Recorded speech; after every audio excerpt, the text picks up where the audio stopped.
So by now, if you are thinking about, how do we go about securing these industrial networks, what do we do as step one?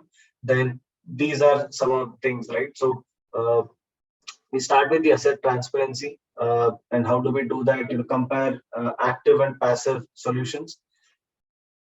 The vulnerability management module we have has the capability to run active and passive scans. Passive scans approach is basically looking at the traffic that is there in your network and trying to build a profile of all the devices in your network. Active scans can be a bit heavy in terms of the network load, and OT being one of the critical parts cannot be impacted, but it can be run on, maybe it could be a test network or some network which may have some downtime.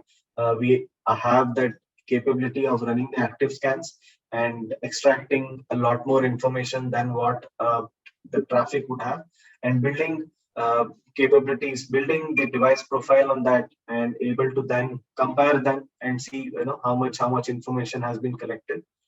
And then as a remediation option, we have a micro segmentation module which can then help you isolate either your core jewels from the rest of the network where you may be seeing some cyber risk, or the larger part of your network where maybe there is already a propagation in action, and you would want to contain that, and you can use this micro segmentation to isolate it, right?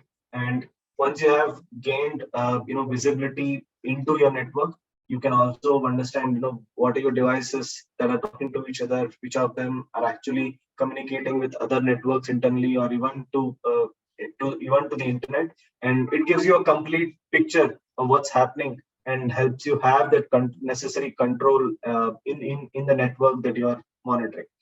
And as the next step of giving a 360-degree coverage after the visibility, and now looking at a threat management module which can help you monitor the traffic, like we saw earlier in terms of the basic building blocks of solution, where you're looking at what is coming in and going out, and you're letting the traffic pass through your threat detection module. And this module need not be an inline device, which if what we have seen traditionally is inline devices do add a bit of latency. So we realize that OT networks do not have the luxury of taking any latencies whatsoever in addition to what is already in play.